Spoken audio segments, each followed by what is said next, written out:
What's happening, everybody? How you doing? Happy Friday to you. And are you ready for the weekend? I am. So many options for the weekend. What are you doing this weekend?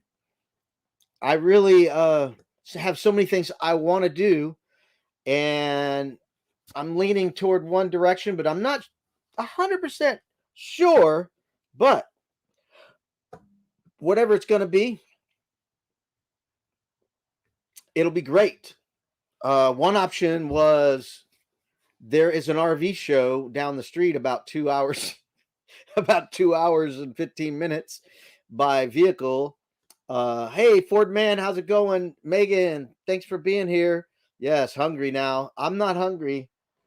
I already, I already did a pre-snack. I had some sour cream and onion chips, and then oh yeah, I went to the grocery store for just one thing, and then I came out with this. Oh my goodness. So good. So good. Cadbury. Oh, so good. So good. Did I say they were so good? What's up, everybody? Thank you, Megan. I will replay what I missed. Fairy Dust, how are you? Thanks for being here. Dishes. I've been gone all day, last couple of days, so we are out of clothes and dishes. Yeah, I probably need to go to the laundromat, and I definitely need to do some dishes, some pots and pans. No dishes because I've been using paper plates lately. Um, but yes, I do need to wash some pots and pans and some bowls. This is why I don't go into stores. Right. Yeah, I went for one item and I saw that and I went, it's not a bad price. I mean, I think it was like $5 for all that. Look at that. Oh, it's raining chocolate caramel. Oh my goodness. I know. Not good for my stomach. It tastes good, but not good for growing a belly. I don't want to grow a belly. I did ride my bike today and lift my weights, so I'm getting back on the I got off of that routine over the holidays for several reasons, and now I'm back on, and it's hard to battle the cold when you're trying to ride a bicycle. So it's not that cold for you guys, but for me, it's cold. Better than some things, right? Oh yeah, that's the way I see it. I'm not eating the whole bag. I'm just eating a few, and then I stop after 3 or 4, something like that. I've been pretty good at portion size. A couple times I eat too much, and then right away I notice stop, and I pay the price because I feel bloated and just too too big. And it's a good reminder. Having shrinking your stomach is a good reminder when you overeat because it tells you right away, like, oh, I shouldn't have done that next time. I won't do that. So certain things it's easier on, like pizzas slices. One pizza slice, that's it. That's all I need. But other things are a little harder, like a big old spoonful of stuffing. Veggies don't really worry so much. I'm trying to lighten up on the butter. I've been putting too much butter on the veggies, so I need to back off of that. But yeah, I was thinking about an RV show, but I'm torn because if I drive my truck, I can get there fast, but it's 2 hours and a quarter, I think, away from here. And if I drive 2 hours and a quarter one way, 2 hours and a quarter back, that's a tank of gas for my big V10, and that's $100. And I don't need to be spending a bunch of money because I'm starting a business.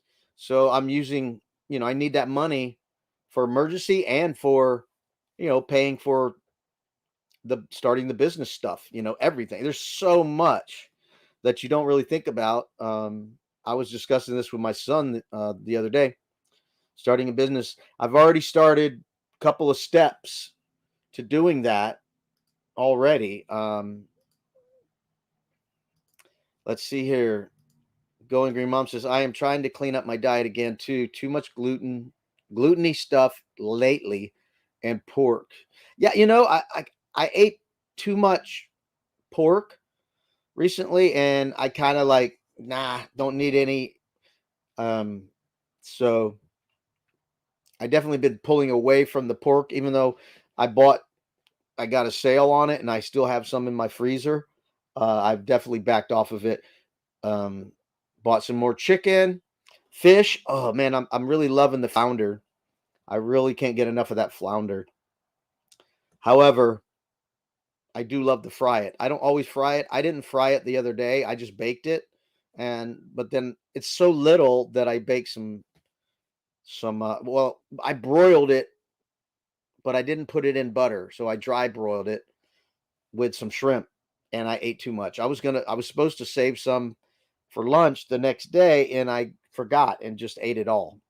So it was like, I don't know, 6, 8 pieces of shrimp and the whole flounder fillet. Well, they're not very big. The flounder fillet is really small and very, very thin. But I love it. Um, I love it. It tastes so good. My kids disagree on fish. So most of the time, I just don't buy it. I hear you. Um, yes, what I was going to say is I already paid for a fictitious name. It was $50. That wasn't bad. But then I got the application for a business tax receipt or occupational license. I got the form for it. Hey, keep bacon out of this BLT wrap, and lettuce is delicious. Oh, I love bacon. I just don't eat bacon often. You know, I don't. Maybe camping or on a weekend. Excuse me. Can you hear me okay? I forgot to ask. Can you hear me okay? Is it faint? Do I need to turn it up some or move the mic closer to me? Let me know. I can do this a little closer and calm down. I get excited. Yeah, so I already paid for the fictitious name registry with the state of Florida, and I have the application for the business tax receipt, which is occupational license or whatever you call it, just to do business in the city or the county. In my case, the county. I'm not in a city. Thank you, Megan. Is it how about now? Is it okay now? I moved the mic closer. I try to calm down. So I talked to the owner of this property and told him my intention, and he's like, "Yeah, whatever, we can do that." And I said, "Well, yeah, stop yelling." I said, "Well, there's more effort on your part because according to the application, you have to fill in a survey, like the lot number, the plat number, all that lot survey stuff." And he has to sign it saying it's okay for me to do an office, here. Um, but I haven't brought the form to him yet because I wanted to get hey Greg, how are you doing, man? 30 hours to get to me. I know it's a long way. It's tough when you make friends from across the country or out of the country for that matter. So I know several people in California, Oregon, Arizona. Yeah, it's just too far. And even, even in Tennessee, it's like 10, 12 hours away. It's not easy. So be sure and hit the like button. Thank you, Greg. Um, yeah, so the one thought here is this guy's got a lot of property here. I think it's 3 or 4 acres, and there are people occupying it with parking vehicles, whether it be a cement pump truck, utility trucks, RVs, flatbed trailers, tractor trailers, things like that are parked here. There's one area that is a building with a garage, open carport. It's got a garage and an open carport that a lawn guy uses, and all he uses the building. He just when he pulls up, he's got an open trailer for his lawn gear, and then he unloads his lawn gear, puts it in the building. So I'm going to ask the owner, you know, hey, I'd like to utilize that building and make it a small business because if I go out working on RVs, mobile, it would be nice to have a place to where I would love it to turn it into a stationary RV dealership. You're not a dealership, but fixing RVs on site. That would be nice. Of course, that's a big expense, but if the property is here, it would be easy to do if he allowed me to. Greg is the missus and you by the queue. Where do you get mail? Will they not allow post office box? Um, Not for the occupational license. No, you need because you got to have an office somewhere, and they need to know where your office is. Because you're doing business from an office, even though you're not technically working out of an office, as far as doing your work, you're doing office work. Office work is not the same as doing mechanical work or craft work. So you have to tell where your office location is. And if you don't own that property, you have to have a lease. And the person that has the lease has to give you permission to operate as a business. So you got your hands are tied if you don't own the property, or you got to go lease a place just to use as an office. You can't do it from someone else's property without their permission. Even though they wouldn't know it because you're in a building, you're inside just doing, paperwork and computer work. Because my business is going to be mobile 100%. And also, Megan, I think you mentioned doing business as in the last live. Um, have had a couple businesses, so I knew you couldn't just say, "Hey, I'm going to do business as." You have to file it with the state as the name of the business. You can't just say, "I decide I'm going to do a business under this name," um, because legally you have to use your personal name or you have to file it as a fictitious name with the state in Florida. That's how it is. So I already did that. I they give you, you know, you can look at all the names, you can type in whatever name you're thinking. Like if you're thinking Gator Plumbing, type in Gator Plumbing and then everything in that alphabet in that G, everything starts with a G and A will come up and you'll see, okay, is there another Gator Plumbing? No, there isn't. You can do it. But if there is, then you go, no, I'm not going to do that. You could put Gator One Plumbing. You could do that. You could change it up a bit, but I was trying to get something that wasn't like anybody else as far as being similar. I thought of a lot of names and everybody shared names on the last live. Um, but I don't know. I just thought RC1, I could make it. I saw several businesses with just initials and they look really cool. If they have a graphic designer, make it look really cool. So I'm going to hire a graphic designer to design, the name of the business and use them to create that. And among other things, I probably will use them for the RV weekends too and create another logo and then have them make a PDF or whatever I need to get that on my file. And then I can use that to make business cards and flyers and t-shirts and stuff like that. Cause I want to go, like I said, across the street from me is an RV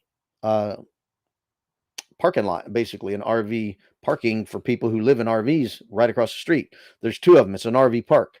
And then down the street, there's one. Down the street, there's one. There's a couple campgrounds down the street where I dump my tanks. So I want to go there and solicit, maybe put an ad. Like there's a KOA.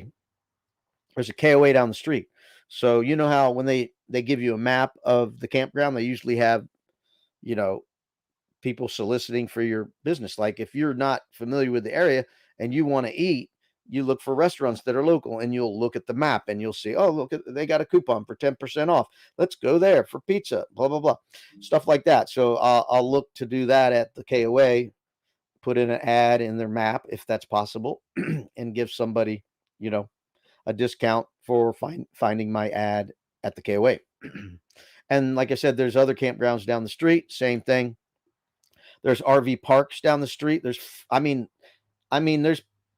at least 8 RV parks around here.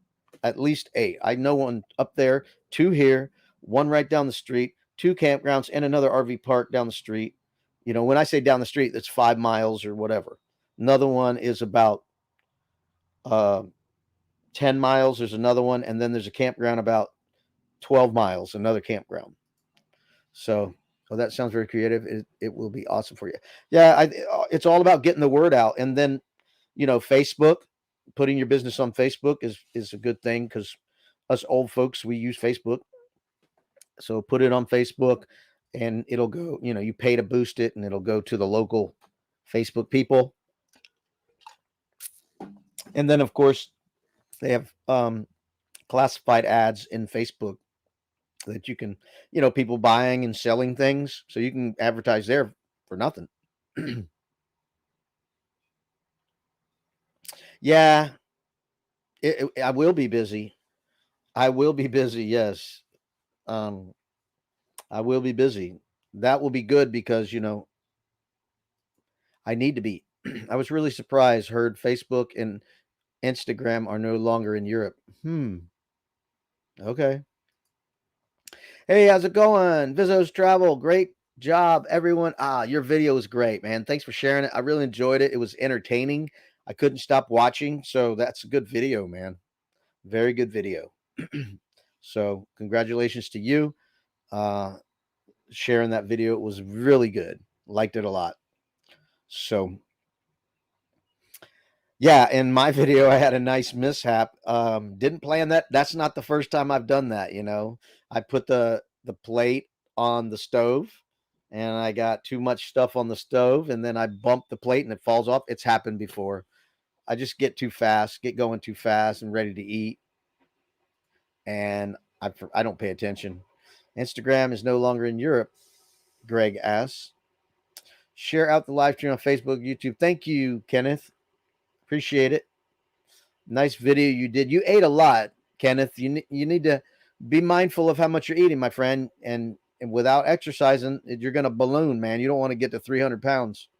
You want to be able to still move around. So eat. Make sure you watch that. Be careful, because the older you get, the quicker you get fat. Hello, everyone. I'm typing from the phone. Is it not tagging? Okay, that seems to be normal. What's up, Ray? How are you doing? Raphael, newest member of the RaidParade. Congratulations. Welcome in, Raphael. Pleasure to have you on. What a great video. Hey, what's going on, Ray? Nice to see you. Thank you for popping in and saying hello. Ray is over there in Southern California, fairy dust in Southern California. Going Green Mom in Indiana. She says she's going to be 15 minutes away from where I'm going, so maybe we can meet up and say hi. That would be fun. 15 minutes away. So that's going to be in May. I'll be going to Indiana in May for my RV Tech class final lab and tests. And it's going really well, actually. I've been doing level 1. I'm almost done.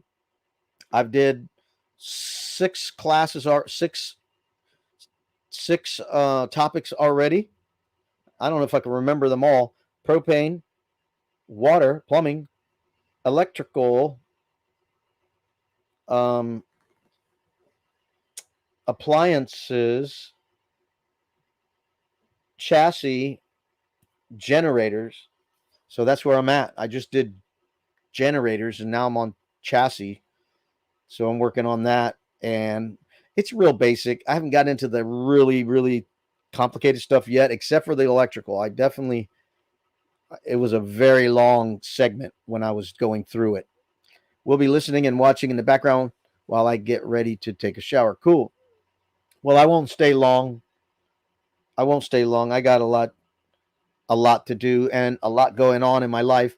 So I have to prioritize things. Yeah, definitely. I could even pay you, Megan, if you want to make some money. I could pay you if you have the time, Megan. I'm not putting you out there or on the spot, but if you want to make a little money, I could pay you to give me a ride. If not, I'll have to pay a taxi or rent a car or something. So I'm just throwing it out there, Megan. I need a ride twice a day, a ride to school and a ride home from school. So I know you sleep in, so that probably wouldn't work. I'm not putting you on the spot at all. I'm just throwing out there. Some people could use a little extra money, rather pay somebody that could use it that's personally a friend versus paying a taxi or renting a car. I don't want to rent a car, and I don't want to have to rely on a taxi because the taxi could be late taking me to school. And the hotel um, is 5 miles away, so I can't walk and ride. I don't have a bicycle, so if my bike was there, I would definitely ride my bike. Would you say this portion is good info for owners or more in depth than that? The level one would be good for owners. I would say, based on what I've experienced so far, if you are if you are familiar with any kind of construction, mechanical work at all, I'm not saying you went to class or anything, but if you've ever worked on your own thing, like used any tools like wood cutting and did any kind of minor, like put a switch in a wall or dimmer switch or something like that, some minor stuff like that. Um, 50% of it is common sense so far. The other stuff was very informative and taught me stuff I didn't know, especially the electrical part. Um, I've always known about electricity somewhat, but to learn more in depth stuff was very informative. But yeah, I know. I was just throwing it out there because I'll end up paying a taxi, you know, $20 a trip probably, or something like $25 to drive me 5 miles. Um, I don't have an Uber account. You know, I don't know. Never done Uber. I don't have a desire to do Uber. They have packages, a pretty decent package for the airfare, the uh the hotel and a car. It was pretty reasonable, but it's still expensive. It's a lot more than the class, thank God. The class is cheap compared to going all the way out there. But yeah, the level one, I mean, for $300, would you pay $300 to learn about how you work on your RV? You could do it all online. You could do level one and level two, which level two is an in depth. Um, and $300, you don't have to go to any class. You can do it online. You don't have to get certified. You'll know everything you need to know pretty much, about RVs. So $300 is not much to learn all the ins and outs of RVs. The things that I really wanted to learn about were the secrets of how things function and what can stop something from functioning. Like a simple thing, like a relay. I didn't know what a relay did. That little thing that's hooked up by wires? The relay, I didn't know this, but a relay is nothing but an automatic electrical switch. So instead of you going up to the light switch and going on, off, a relay turns itself on and off via the electrical current. So when the electrical current comes in there or is drawn or moves, it opens the circuit or closes the circuit automatically.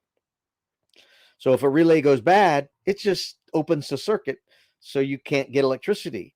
Well, I didn't know that. So knowing that little bit and knowing where the relays are and knowing how to test a relay, it's really easy stuff. You buy one of those voltmeter things, and you learn how to use a voltmeter, which is super easy. And the program shows you how to do it. A simple little voltmeter. You use this and it can tell you if a relay's working or not. It'll tell you if you got power going to a wire or not. And it's common sense. If it's like a garden hose, if there's no water coming out of the back of the end of the garden hose, did you turn on the faucet? Yes, I did. Well, what's happening between where you turn the faucet on and where the end of the hose is? There's no water current. Well, there's got to be a kink somewhere or a clog in there somewhere, right? So that's similar to electricity. You're not getting electricity over here. So something's stopping it between you here and where it's supposed to come in.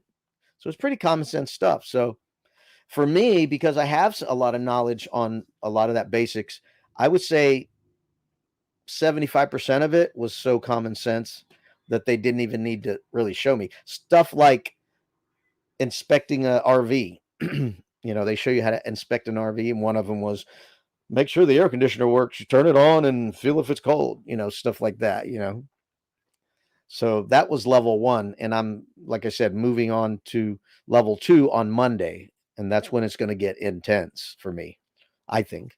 But we'll see. Let's see here. I don't know why I'm even asking about it right now. I gave away my camper. I really appreciate learning. It's hands-on training that will stick. Yeah. Well, if you have common sense knowledge, like it was telling me these numbers, like pressures, how long to test something. Those numbers, they were easy for me. Like if you want to test the propane for leaks, you pressurize the system and you put a gauge on it to see if the pressure drops. That tells you have a leak. Well, how long do you wait before, how long do you wait for that test? Well, it threw out numbers and I was like, oh, okay, that's easy. Same thing with water. You pressurize the water, the plumbing, and you wait for a certain amount of time. And that was part of the test. How much pressure do you push?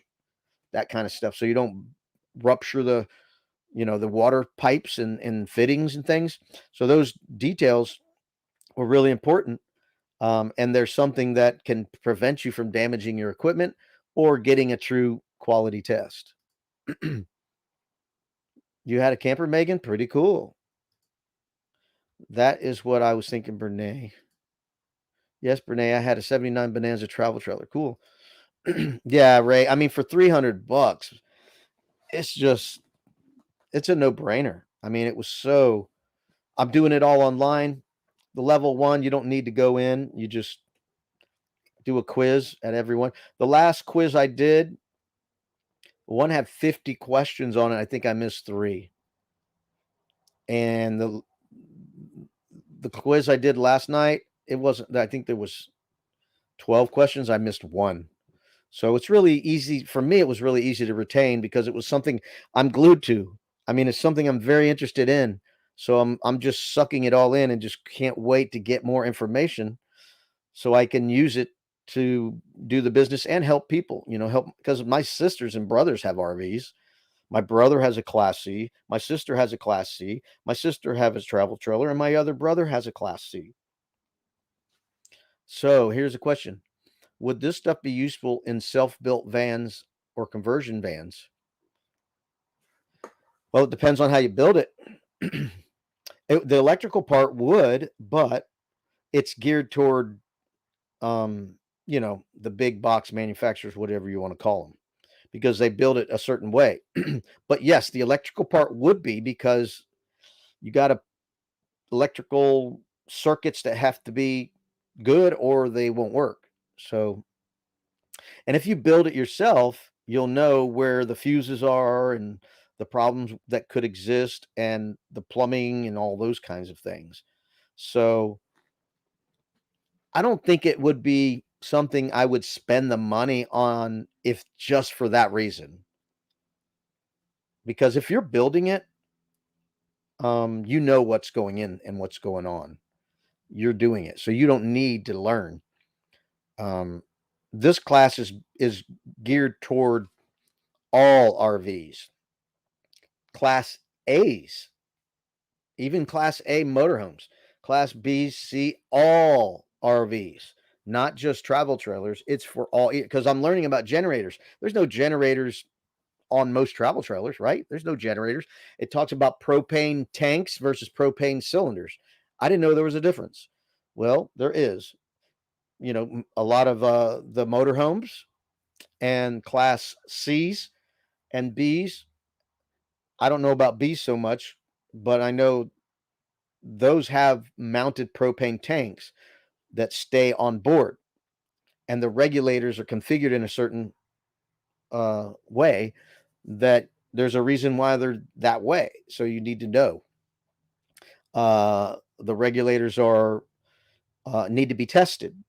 And if my regulator had a problem, I didn't know how to test it. I didn't know what was going on. I didn't know it was a two-stage regulator. So that course would have taught me. That course is telling me how to test a regulator. I think it's three major things a regulator does.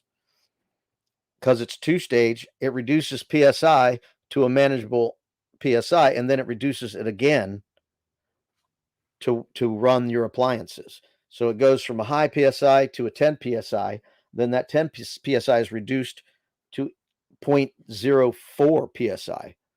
So I didn't know that. And then the regulator has to shut off when you turn off the stove, right? You're turning off the flow of propane, so the regulator needs to shut off. If it doesn't, it could be leaking somewhere. The regulator could be dumping it out the overflow or something. So these are things that the class has helped me learn. My obsession of concern is learning the power, looking for the most power. I can hold on, I can hold and use plenty, but not enough to blow up.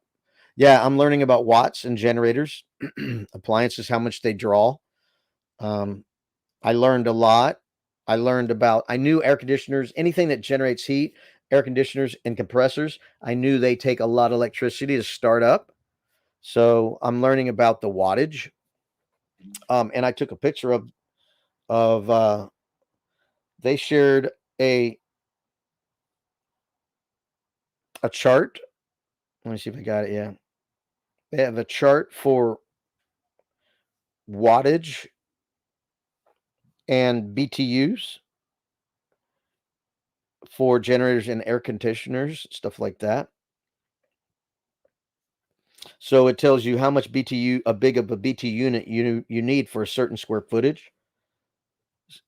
So that's really important. Wattage. I didn't take a picture of the wattage. I thought I did. But most air conditioners, I think, run on 1500 to 2500 watts. So you need something strong enough to make that run. And I'm looking for medium height van I can put my day bed. I will need a kitchen because I must be able to cook. Hey, Tommy, what's going on? Hello. Still working but listening. Oh, thanks for being here. Diane Phoenix, nice to see you. Home from surgery, but still dopey. Oh, I hope you feel better soon. So many people going through so many things. I hope you feel better soon. Thank you for popping in, though. That was nice of you. Not enough to blow up. Good way to describe my concerns for power, too. Tommy, have a good work day. Let's see here. Yeah, if you're running DC power, you're not going to blow up anything typically. It could start a small fire if it was wired wrong, but typically that's what fuse boxes or that kind of stuff is for detecting circuit changes, and it shuts down the power for that reason. So, typically if you wire it soundly and don't take shortcuts, you won't have a problem. And if you don't overdraw your generator or your solar panels or whatever, you learn how to run the system. Like, I thought that if you had a 50 amp unit, you could run both ACs all the time. Well, sometimes you can, sometimes you can't. Depends on the AC unit. Maybe if you run both ACs, you can't run the microwave, you can't run any kind of heating element. You'll trip the breaker. It's too much current being drawn. So I know the electrical sources are becoming a lot more adequate and a lot more powerful and exponentially getting cleaner, faster, stronger, all that stuff. So things are changing quickly, but you will pay for it. You'll definitely pay for it. But yeah, because the batteries, The batteries are really expensive. Mm.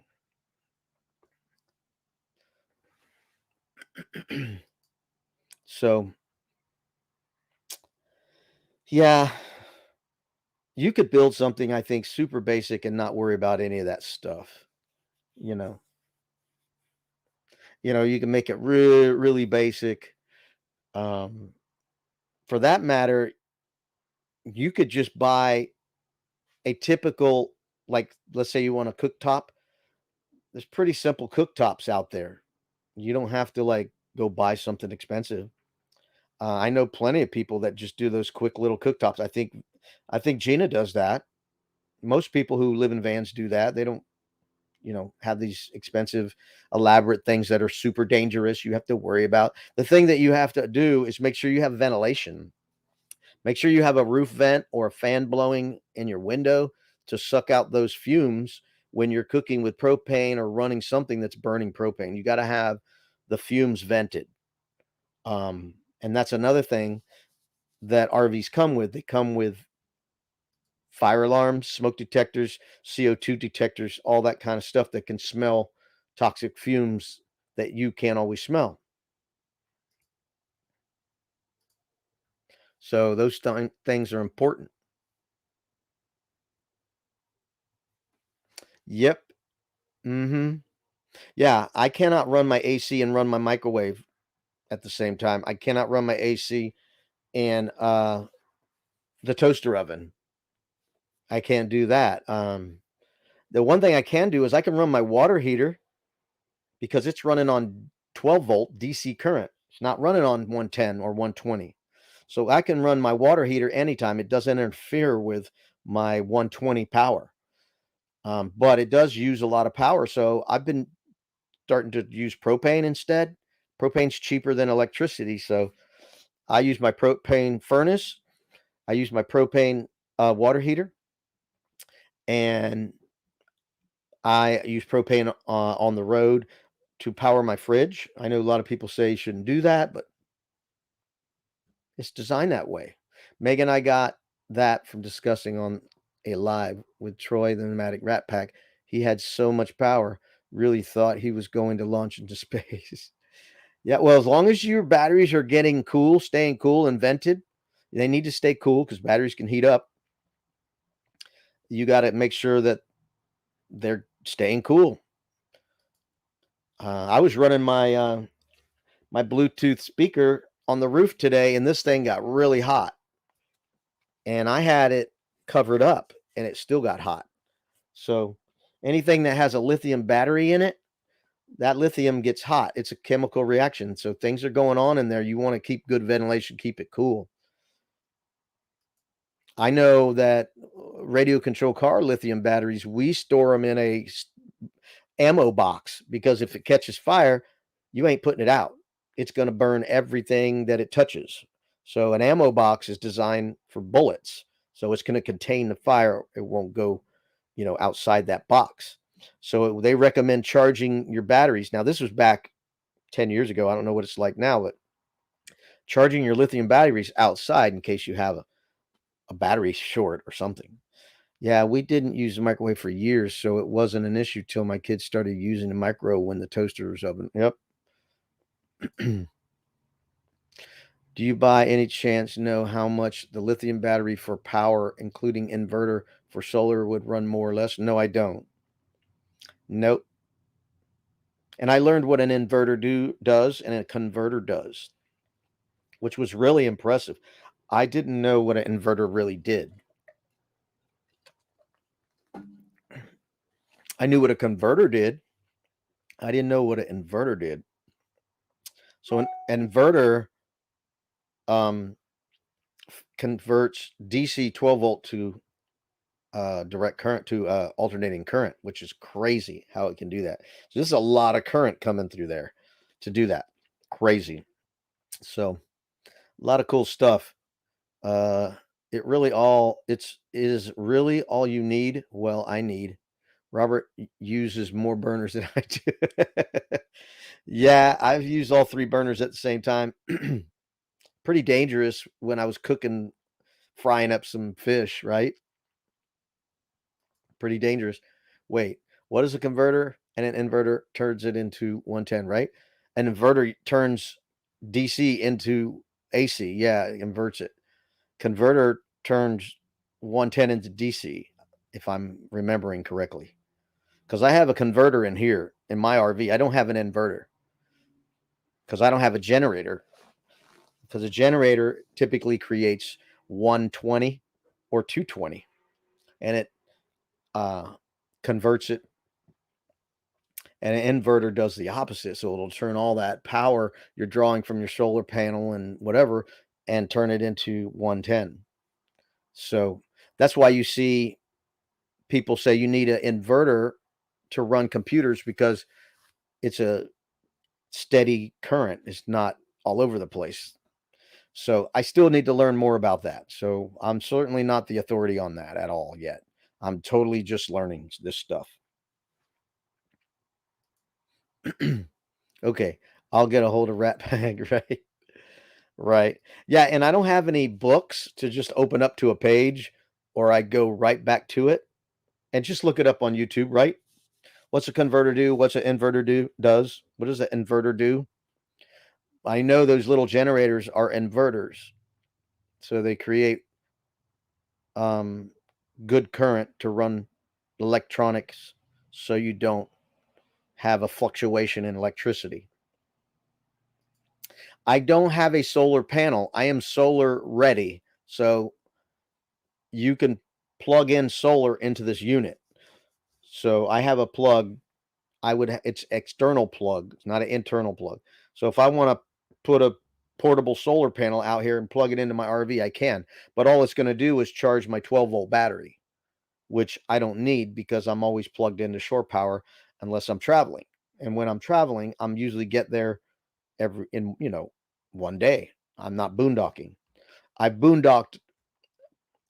I think I've boondocked once, and it was in the cooler weather, so I didn't have to run any crazy nut. I couldn't run an AC; it won't run on DC. So I ran fans, and I could run my water pump. I could run my stove. I can run my uh, refrigerator on propane. Um, Everything else, you know, I didn't need much power. Little lights. Ray, you have solar. What is your setup past your solar panel?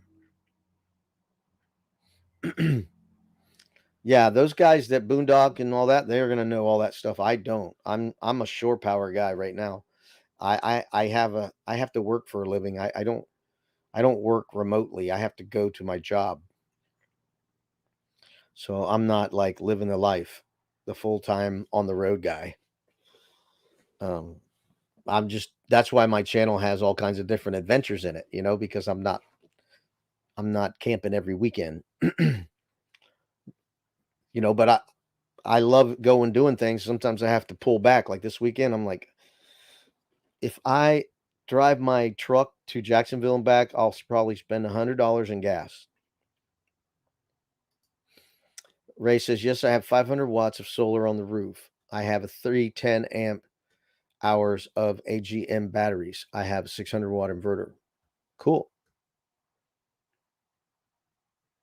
Sweet. Yeah, so that inverter is good for protecting his electronics, I believe, right, Ray? It helps give you good power, a steady current for your electronics. So you don't have surges because electricity can surge around and move around, not be steady. So that inverter, it's like a calms it down and gives you some really good electricity. Okay, my concerns are naturally for boondocking only. Only if there are hookups, then I would need 20 amp or more. Yeah, you would probably typically it's 30 amp. Um, most plugs are 120, 30 amp, 50 amp.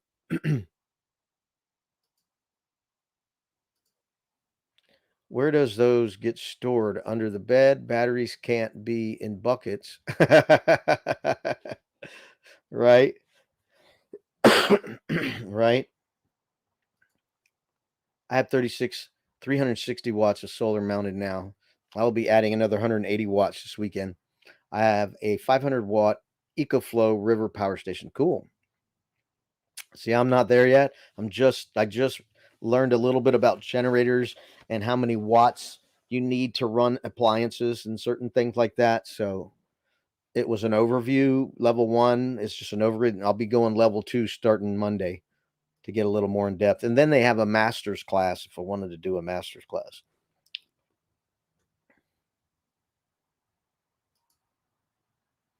Under the bed. Oh, good setup, Ray. Do you know about the lithium setup, how much it would run again? Enough power so I don't go without, but not too bad so I won't blow up. Talk to me. Right. Well, I think what's important is what appliances do you want to use and how much current do they need? Then you buy a bigger battery than that.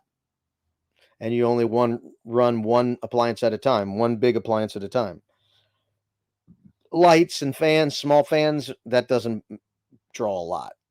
It's, the refrigerator doesn't draw a ton, but it's certainly not a light or a fan.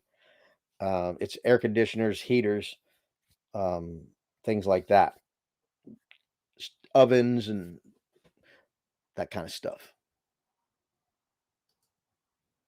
I would like to switch to lithium. So, yeah, lithium is pretty awesome.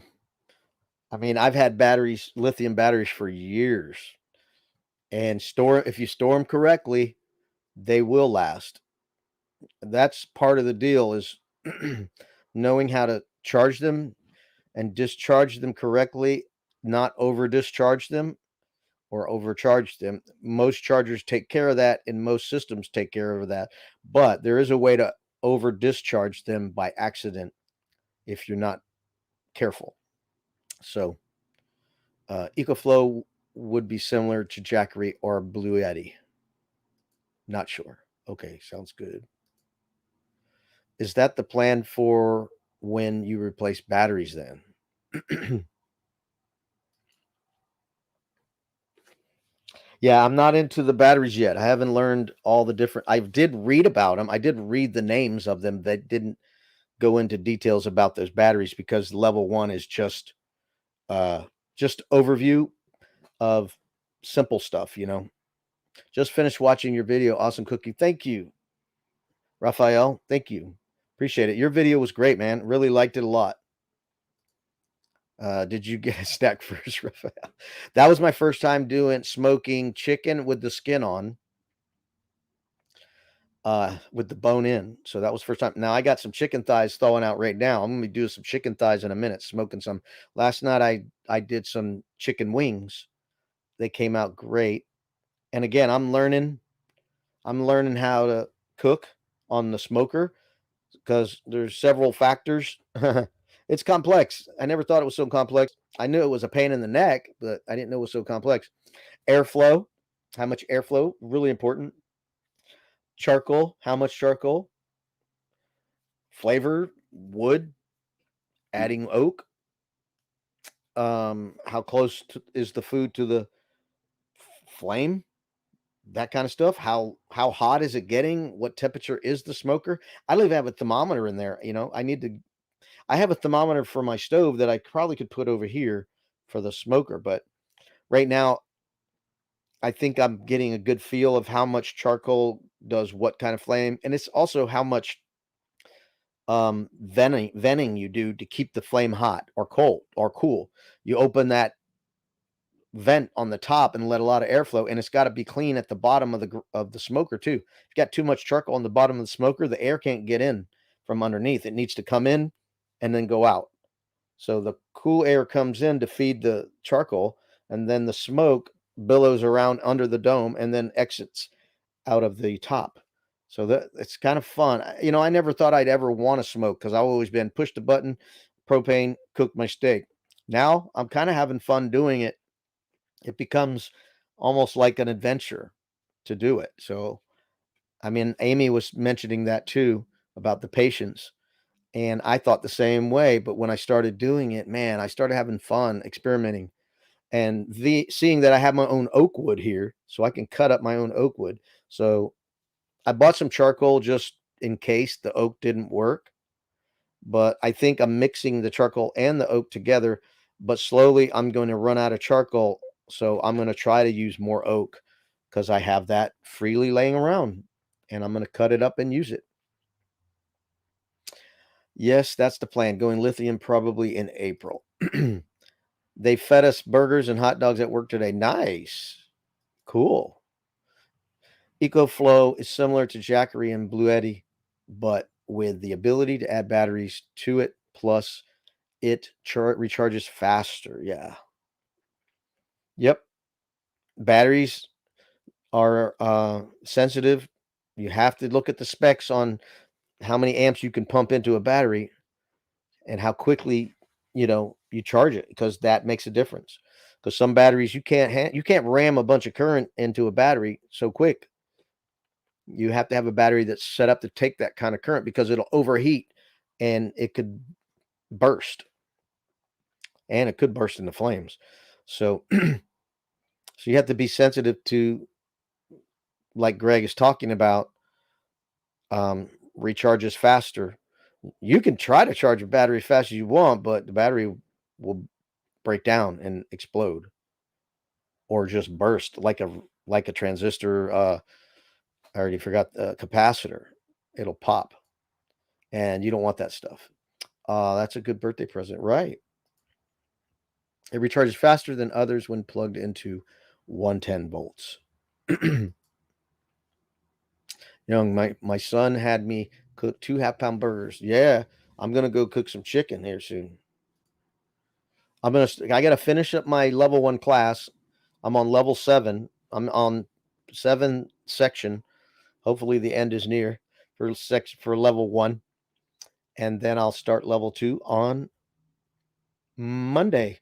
And then I think it's 8 hours of classwork from Monday to Thursday, and then I report to the teacher on Friday via Zoom call. So that's gonna be fun. I'm gonna do that from work. So exactly what I need to know. Yeah, you gotta be specific and wiring batteries together in series or parallel, something you need to learn. Not that you need to learn it, but the person who sets it up needs to obviously know about series connections and parallel connections. I learned that in the RC world because when we run RC cars and we want RC cars to go faster and have more power, we can add batteries and we run them in series to get more voltage. You run in parallel to get longer run times. So it depends on what you want.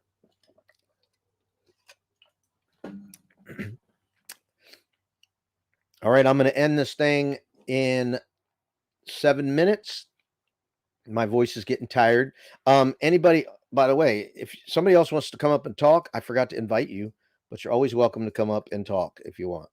I didn't invite anybody, and that was not my done on purpose. So if anybody wants to come up and chat, talk, feel free, come up and talk for me. I'd be happy to let you up here. And I'm planning to play around charging on 110 first, then get the solar, I think. See you later, Ray. Thanks for coming in and saying hello. Appreciate you. Have a great day, a great weekend. It's 4:20 here in Florida, so it's what 1:20 over there in Southern California.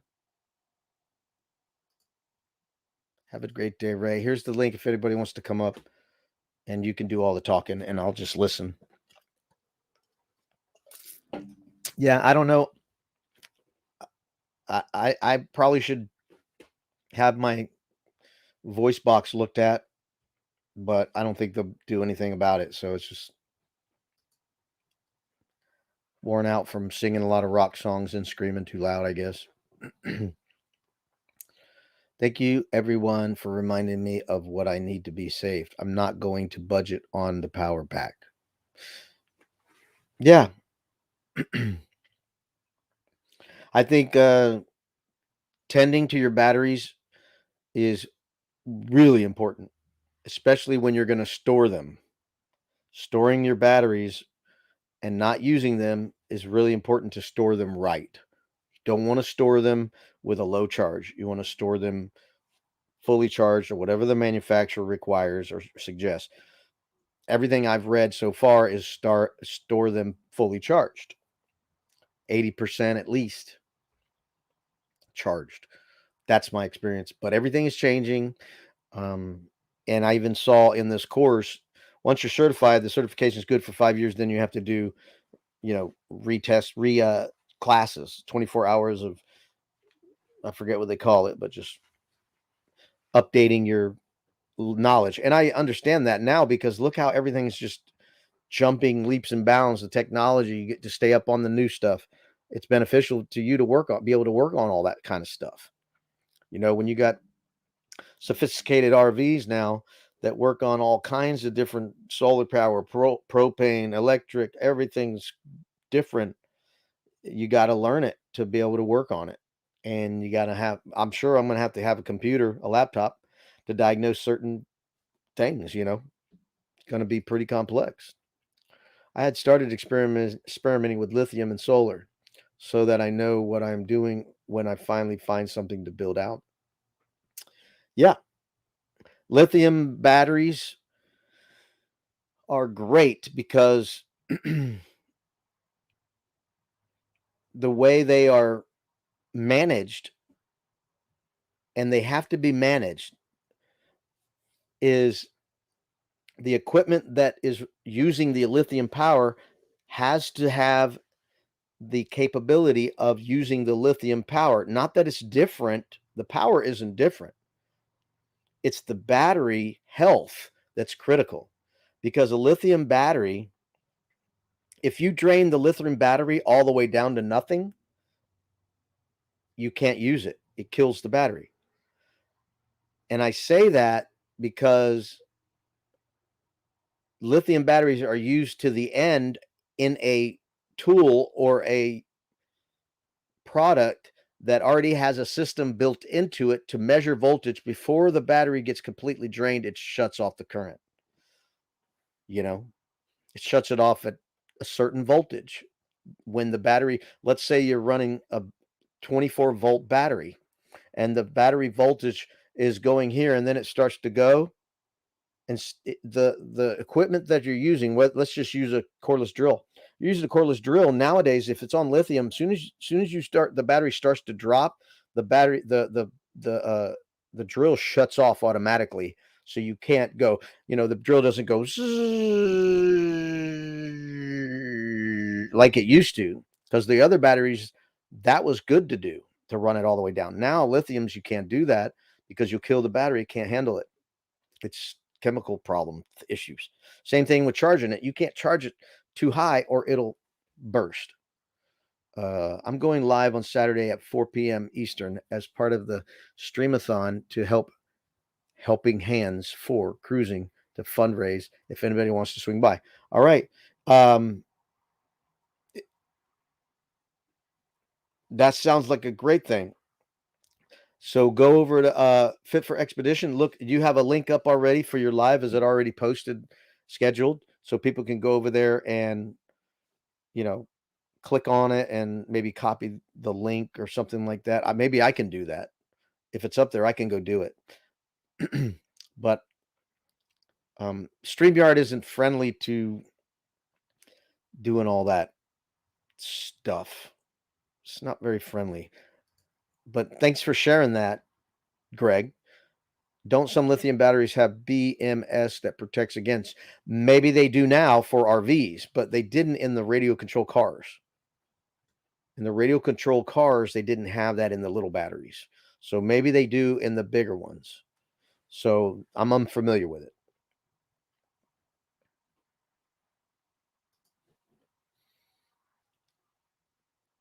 That is what I'm waiting to. Yeah, and it's good.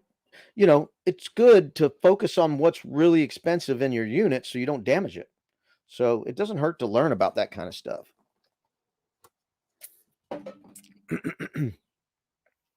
All right, so you guys can check out Fit for Expedition, check out Greg's channel, and go subscribe if you haven't, and or go click on the video and make sure that you have the notification bell on so you'll get a notification when his live posts so you can check it out. Fit for Expedition, I'm going live today at 9 Central for same cost. Cool. Thanks for doing that, Raphael. There's the link. Thank you, Megan, for sharing that. I appreciate it. We'll be drinking beer from a shoe. Woo! Ew, that's right. Ew. Maybe I'll check that out. Have you checked out Will Prowse on YouTube? I use his book to build my system. Good. Thanks for sharing that. Thanks for sharing that out, Tommy. Appreciate it. So, you guys got any plans for the Super Bowl? Are you watching the Super Bowl? Are you disgusted with the Super Bowl, the NFL? Not watching? Are you watching? I didn't get invited to any Super Bowl parties. Usually my son invites me. He did last year.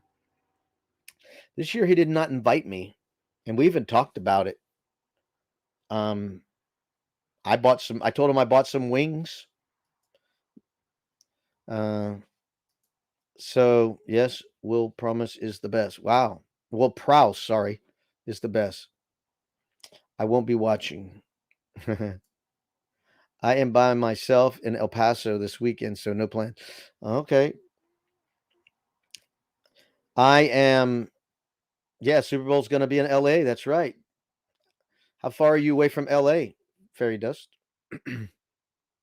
I like the halftime show. I'm the opposite. I don't watch halftime shows ever. I mean, I watch it sometimes when I'm at a party because everybody's watching it, but I go do other things. But I'll be by myself watching it here. I have a digital antenna, and our local TV station is in Orlando, which is about, I don't know, 30 miles due west from here. So I have a digital antenna. It picks up all the channels really good. DIY solar with Will Prowse. Cool. Thanks for sharing that, Megan. I didn't even know it was this weekend. Yeah. It's Sunday, I believe. It's 6 something, 6:15 or 6:11 or 6:20. I don't know. But I bought some wings. I splurged. Wings are way overpriced, so I never really buy wings. But I bought some this time. I already have some ranch dressing. I'm going to season my chicken thighs differently tonight. I'm thinking about trying maybe some Caribbean jerk. I think I might try that. Or I bought some spices from a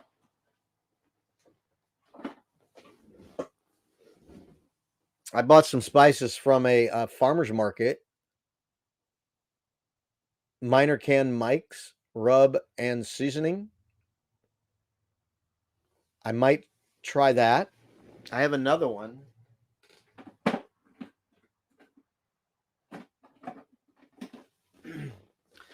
I saw this at an RV show. Mike's seasoning all-purpose spicy recipe. It was good. That's why I bought it. No MSG, gluten-free. And yeah, when that dude was cooking that up, so that's what I'll be seasoning something like that, trying something with a little more kick to it for the wings. I would say Going Grays is in El Paso, but he just landed in South Korea this week. Inglewood, California, about 20 miles away from my area. Wow. 20 miles. Yeah, it's like Tampa. They had the Super Bowl in Tampa, and that's about 2.5 hours away. I never been to a inside a Super Bowl to watch, but I have been to what they call the NFL experience during the Super Bowl week. Um, and that was exciting and fun. I actually got some actual grass clippings. This is how crazy, from the football field where Peyton Manning and the Colts beat the Chicago Bears. I was at the NFL experience before that game. It was so much fun to do. I loved it. It was so. I would do it again. It was. I wish I was 20 years younger because they had some cool athletic activities. So much fun, you know, kicking the ball, passing the ball, catching the ball, um, returning punts. Oh, they would like punt the ball to you, you catch it, and you'd run, and they see how fast you could run the ball back. They would time you. They'd do sprints, like 40-yard sprints, see how fast your 40 is. You'd have to run through these, like, cardboard cutout guys, and then make a break, and the pass would, they throw a pass to you, catch it, and just cool obstacle course stuff. They had the Vince Lombardi trophy on display. They had flag football with former football players, former stars. So I got to see a lot of former football players in person playing flag football. They had, since it was in Miami, they had the Dolphin cheerleaders were there cheering on the flag football team. And they had other celebrities were there watching. I saw Deion Sanders. He was right there. I got video of him right next to me with his kid doing some of the athletic stuff. Um, Ken Griffey Jr. I played video games with one of the Tampa Bay Bucks superstar. I can't remember his name now. He played for the Seminoles. Warwick Dunn, the linebacker. I forgot his name. Anyway, are you required to be named Mike to have space in it? Right. No, McCormick, maybe. I have McCormick. Totally outrageous prices. I've been hearing that the new stadium in Inglewood is ridiculous. Hey, you don't have to go. Let them, let other people pay $5,000 to go see the game. I imagine it would be similar, but just extreme compared to Notre Dame home games. Yeah, I know. That's one thing I would love to have a rental car when I'm in Indiana is to drive around to the Notre Dame area. That'd be one. I have that movie Rudy, and to drive around to all the RV manufacturers. That would be cool. Which probably will be what I'll be doing. Where are you flying into? What's the major airport there? Isn't it South Bend? Isn't that the closest major airport? South Bend? That's what I saw. The closest airport was South Bend. So that's pretty far from you, right? I mean, that's like what, 35 minutes from you? I don't know. Can't tell by the map exactly. But it's on the other side of South Bend, and you know, it's farther away from Inglewood. Inglewood. Why did I say Inglewood? From I already forgot. Elkhart. South Bend is local. Past that, we go to Chicago or Indy. No, I can get a flight into South Bend. Yeah, and I think I actually found a pretty good price for 6 days, fly in, fly out, round trip, 6 days, hotel and rental car for like $1,200. Now I don't know what other they add on top of that, but it was under $1,200. You could get a room, maybe 13 plus for a 4-star hotel. So $1,400, $1,500 for 6 days round trip and a rental. The airport is pretty much 40 minutes from you. One exit past the casino I was working at. Yeah, it looked like that. It looked like it was about 45 minutes or so from you. And the hotel was that I was looking at was in the heart of Elkhart. The closest hotel was about, I don't know, 3, 4 miles. And I'm like, I could walk there. I could walk. That's not too far. I mean, you don't understand, right? Me riding my bike, I, for me, I would ride 12 miles in an hour usually, but I am not going to have my bike with me. Flying is the cheapest way because if I drove there, my goodness, I would spend $1,200 in gasoline alone in my truck because I have a gas guzzler. I just don't have a, I don't have another vehicle because I just don't, it doesn't justify having it versus the insurance costs and how often I would not use it.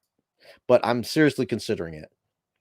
You are really not spending any time in four-star hotel. Get the cheaper chicken and spend the money on your transportation and food. Yeah, but I don't want a room that stinks. Sometimes those hotels just got stinky rooms. I've been in them. I had to move before. I've been in a room and I said, "This says a non-smoking room, but it smells like a dog." I checked out and left.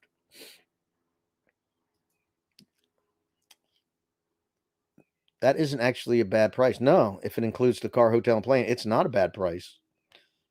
It's not a bad price at all. Like I said, if I was going to drive there in my truck, I would spend $1,200 in gasoline. That's not even a hotel. Where are you staying in downtown? I didn't know there were hotels down there. I don't have a reservation yet, but there were several hotels in the between heading to South Bend. There's a metropolis looking area, congested area, and there's several hotels around there. But I didn't make any reservations yet. So I haven't made a reservation yet. I need to make it um, so I can get a good price. So it's a sacrifice. Matter of fact, I think I was waiting to get paid. I'm supposed to get paid today or Monday. I forget, but I thought it was today. I can check my phone really quick, see if I got paid. Nope, I did not get paid yet. So probably Monday I get paid. I can still do it. I have a credit card that I use to pay for anything anyway, and I paid it all off with an extra $100. So I should be $100 to the good on the credit card. I was going to stay. Most of them in Elkhart are on the north side. Yeah, that's what it looks like. I wish I knew somebody around that area I could stay at. That would be cool, but I don't. That would have been great to be like 15 minutes from the place and get a ride there and back. That would be nice. But anyway, I don't know anybody in that area. But so anyway, I guess I should end this. I'm glad you guys are here hanging out with me. I really appreciate it. And it's fun to interact with you guys. I do it all the time. Um, it's fun. But outdoor adventures with Ron, what area am I flying to, or what area is Megan in? I need to go to Elkhart, Indiana for the RV Technical Institute's lab tests and final exam to become an RV certified technician. And so that's Elkhart, Indiana. The closest airport is South Bend, Indiana. Ah, you're in Kentucky, close to Cincinnati. Yeah, I need to go to Indiana. I need to go to school in the morning, and then when school's out, I need to get out of there. And I don't know what time school's out, but Like I said, I'll be doing lab testing, like seeing if I actually know what I'm doing, like test the propane system for leaks, find the leak, whatever it's going to be. I don't even know yet because I haven't even started the level 2 yet. So level 2 is going to be more intricate and in detail. So we'll see. But I think a lot of it is going to be like a RV pre-delivery inspection. What you would do to look at an RV before it was sold, like to a customer on a market on a dealership.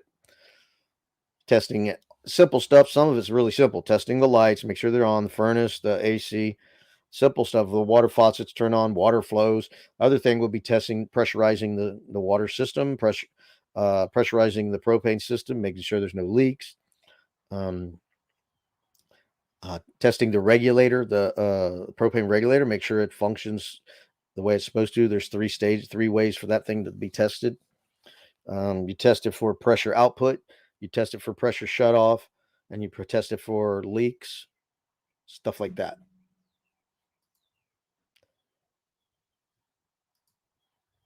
262 miles away from Elkhart.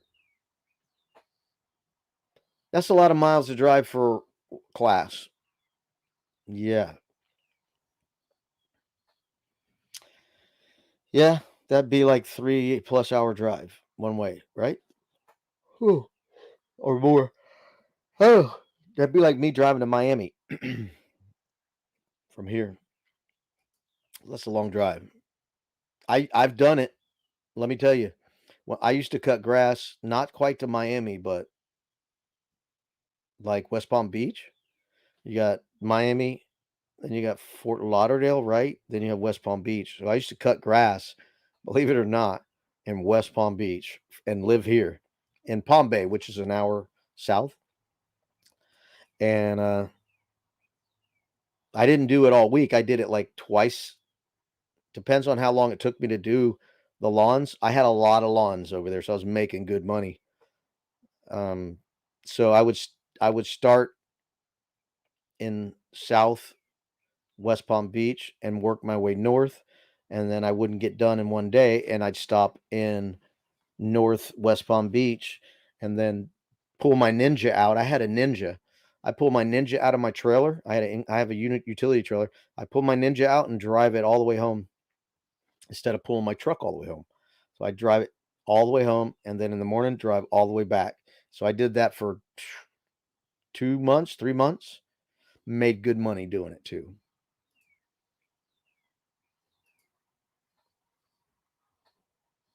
Cool, making sure it's all a go. Yeah, it's looking like I'll just have to get a hotel, get a rental car, and get a flight on my phone, so can't tag. Yeah, I'm gonna end this anyway. Unless you guys want to keep talking. Hold on a second.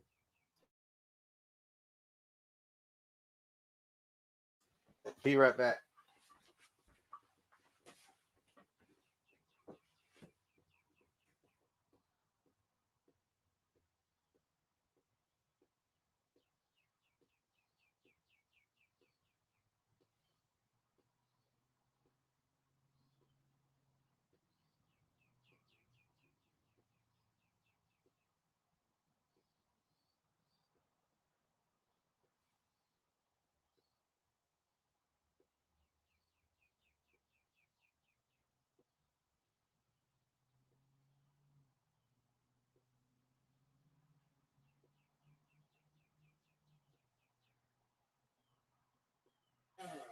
Oh, did you hear that?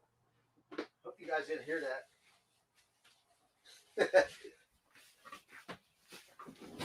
Yeehaw! Hey, what's happening, Vanessa? How are you? Nice to see you. Thanks for popping in and saying hello. Talk amongst ourselves, right?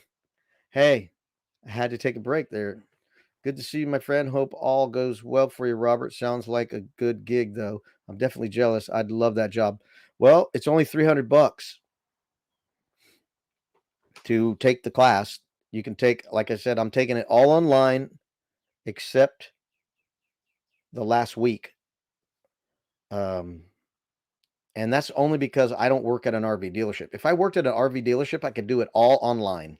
I wouldn't have to go there because I have to test for actually hands-on doing stuff, whether it be removing a water heater or testing a water heater, whatever. I have to be able to do it and pass that. I'm good. How are you? You heard birds? That's all you heard with birds? Okay, good. Hello, me. How is me doing today? All right. Hey, Ron, if you want to come up, you're welcome to come up. I mean, it's up to you, man, because, you know, there's so much we could be doing, but if you guys like talking, that's cool too. Vanessa is in Arizona, just like Greg. Greg's in Arizona. He's fit for expedition is in Arizona. What are the dates? The first week in May. That's what I'm heading in, the first week of May.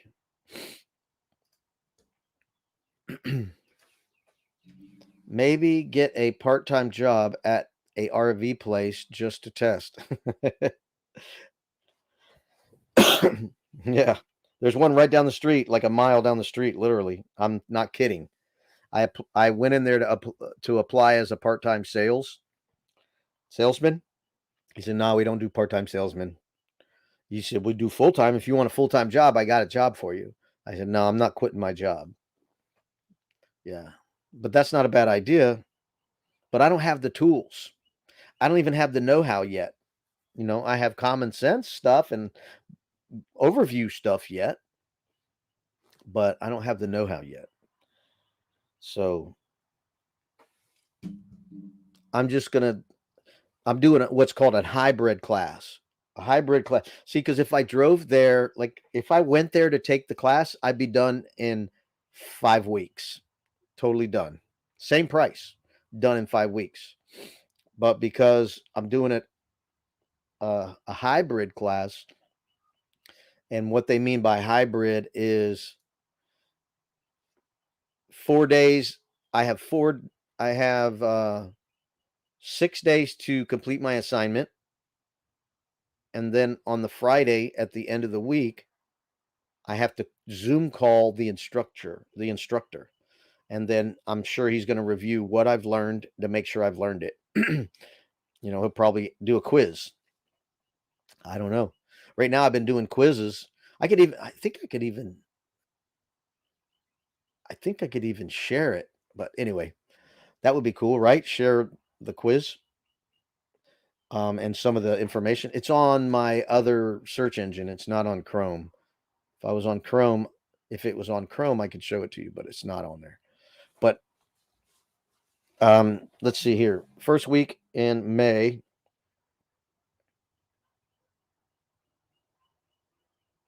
So I'll be flying into Elkhart on Sunday, May 1st.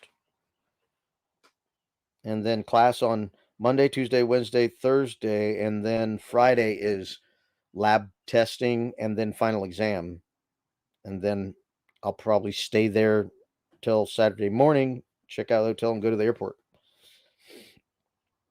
So that's the schedule. And so it's now hybrid class is a 12-week course. So I'll be doing 11 weeks online here, which starts on Monday. I've already done I'm not finished with level 1, but I've went through 7 sections. I'm on my 7th section of level 1, and I got to finish that, which as soon as I hang up here, I'll be trying to finish it out, and get that done so I can start on Monday. Then I can get the new class. I think every class has, let me see, I have it right here. I don't know what time the classes get in and out. I don't know yet because I'm not attending them except for the last week. So I don't know. But it says here, my first week, the online courses to complete are 8.5 hours. and I have to complete and submit all quizzes and assignments by midnight Thursday. Then on Friday, I do a Zoom call at 9 a.m. to 10 a.m. with the instructor. And I'm assuming that is Central Time. That's what you're in, Megan, right? Central Time? Let's see here. No doubt in my mind you'll get there. Yeah, no doubt. What time's class get out? I don't know. 8 hours a day. I don't know how long the classes are. You're Eastern? Really? Megan, you're not Eastern? Really? Thought you were Central. Wow. Okay. Because the Panhandle of Florida is divided into another time zone. But anyway, now the second week, for some reason, is only 5.5 hours to complete. But then the third week is 9.5 hours. The fourth week is 11 hours of schoolwork. So it bounces around. And it says here, week 12. Here we go. Megan, you asked, and you shall receive. Hold on a second. I'll look at your question. If they go all day, you won't be able to do tours. I know. I already thought of that. Here it says right here. Here we go. May 2nd through May 6th, approximately 30 and a half hours live at Elkhart campus, promptly at 8 a.m. and ending at approximately 4 p.m. each day. Monday through Wednesday will be 18 and a half hours of hands-on labs and activities. Thursday will be a 6-hour review. Friday will be 6-hour testing and 2 exams. There you go.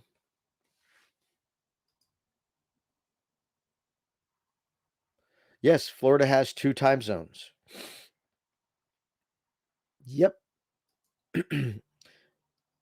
When I took my trip to the Panhandle and I went to Destin, Destin is in the next time zone. Matter of fact, I had scheduled to camp at the Florida Caverns State Park in the Panhandle. And due to the hurricane that went through Mexico City, Florida, I believe is the name, the campground was damaged, so I couldn't stay. But I wanted to go to the Florida Caverns because I never knew there were caverns in Florida. So I went on to my next camping location, which was by Destin, which was in the next time zone. Then when I went to go back to the Florida Caverns, I went back into Eastern time to go to the Florida Caverns. And it was a long drive. It was like an hour and 15, 20 minutes or something, hour and a half. And I did the Florida Caverns and then drove back to the campground into the next time zone. Nope, we are Eastern. The Panhandle actually lands over by Chicago. If you look at a map, the timeline is over past South Bend somewhere. Ah, okay. All right. Okay. So here's I have my itinerary for that class. So it says here on that Friday, review and certification testing will take place the last 2 days of the class, with approximately 3 hours for each of the 2 exams. If you finish early, you can leave upon completing your exams. There is a break room, refrigerator, microwave, vending machines available for students' use. I don't know if the final exam is going to be anything like these quizzes. I doubt it, but some of them had the stupidest questions that were so simple, and they even repeated the same question in a reformed sentence, like something common sensey, like if your refrigerator light is red, what does that mean? And then the next question might be, when I see a red light on the refrigerator, What should I do? Something like that with the same answer. And they were like, if you were to put, they were multiple choice quiz. If you were to put A on every question, you probably pass because every answer was A almost. It was ridiculous. One of them, I know you would have passed if you'd have clicked A on everyone. Thanks, Greg. We'll see you later. Thanks for coming in and saying hello. Hopefully, we'll see you tomorrow. There's actually a Superhost Airbnb that looks really close for 45 a night. Okay.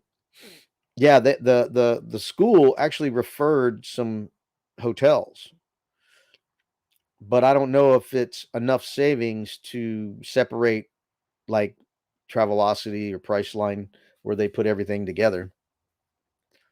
Um, you know what I mean? If I was driving, that'd be different.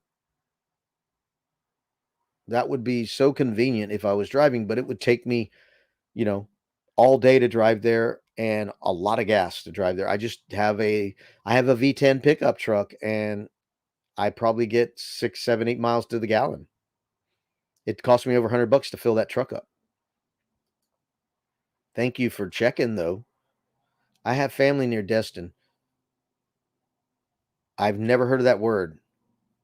Defuniak Springs, actually, it's close to Fort Walton. Beautiful beach. I know. I have a video on it. Not on that beach, but Destin. Destin beaches.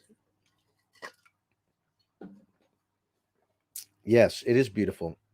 I would love to go back there and stay longer. I camped at a place called Fred Gannon Rocky Bayou State Park. Very cheap, like less than $20 a night. And it was it was a nice campground. I even did a video on it. I have a video on my trip to Destin. So you can check it out. And I took my bike on trails and everything there. And I even kayaked.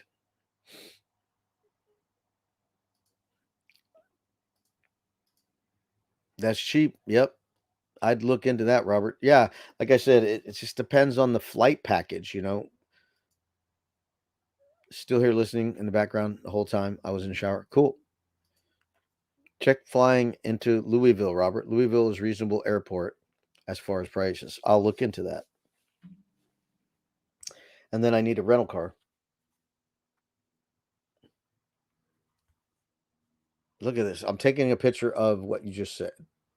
Louisville.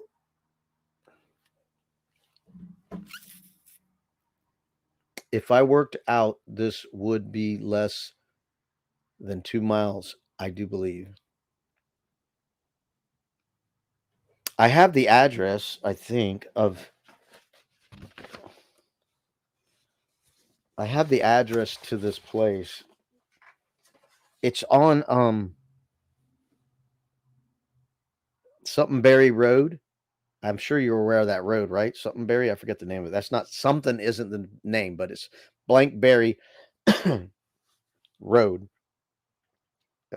It's a pretty much a main drive through that runs east and west. Let me see if I can find it on my recently lookups. Mm,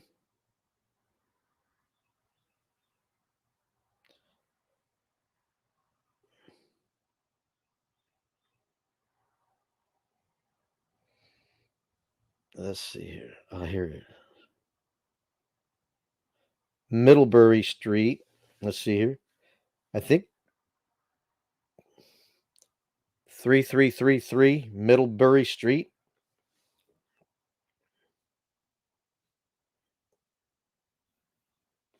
Yeah, I think that's it.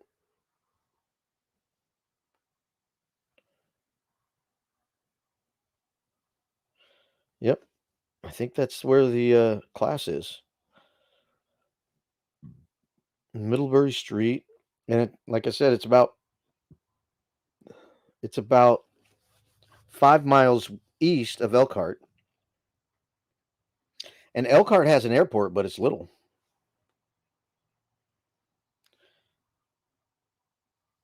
And then you said Louisville. Let me look on the map. Is Louisville in Indiana?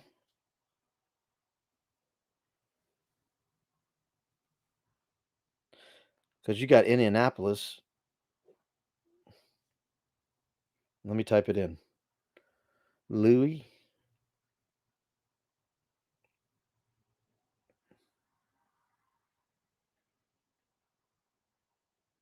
Oh, you're saying Kentucky, yeah. I see what you're saying.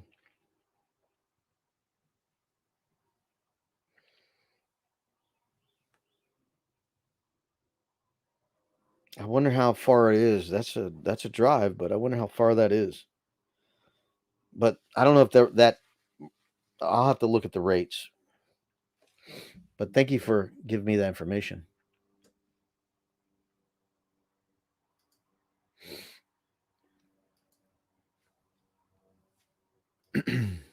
Yeah, but it's a 6 or 7 hour drive, right?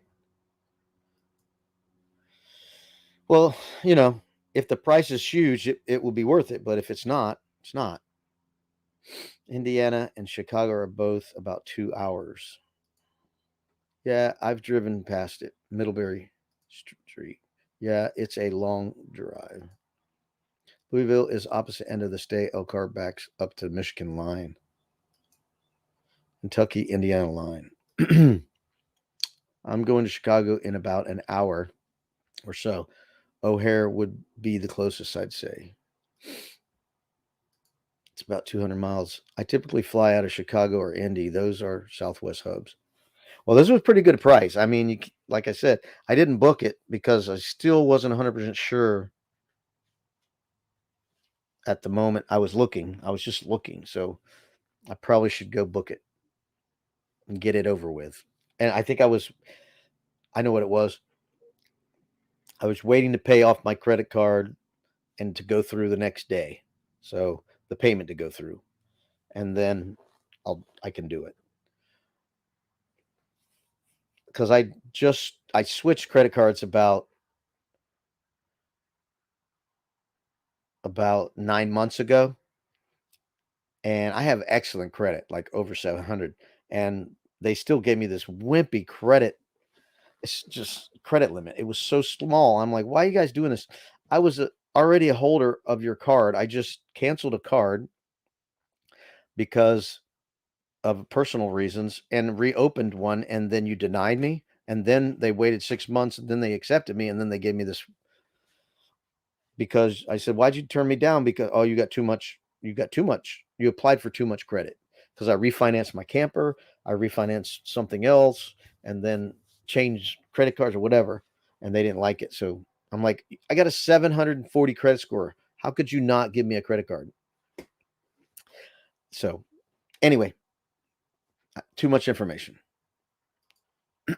All right, so I guess I'll end this thing. Had a great time talking to you guys. Matter of fact, me calming down and talking with less energy has made my voice feel better. So actually doing a lot better. Let's see here. I've never actually been to O'Hare. Fly out of Midway. Be over there. It's always cheaper to book sooner than later. Right. I do not know that. I do know that. I booked a flight out of Columbus, Ohio to Tampa for a $92 round trip. Wow. Then it ended up leaving 4 days sooner, so didn't even fly. Oh wow. Okay. I'll check it out. I need to do it. So well, thank you guys for coming in. I appreciate you so much for giving me your time.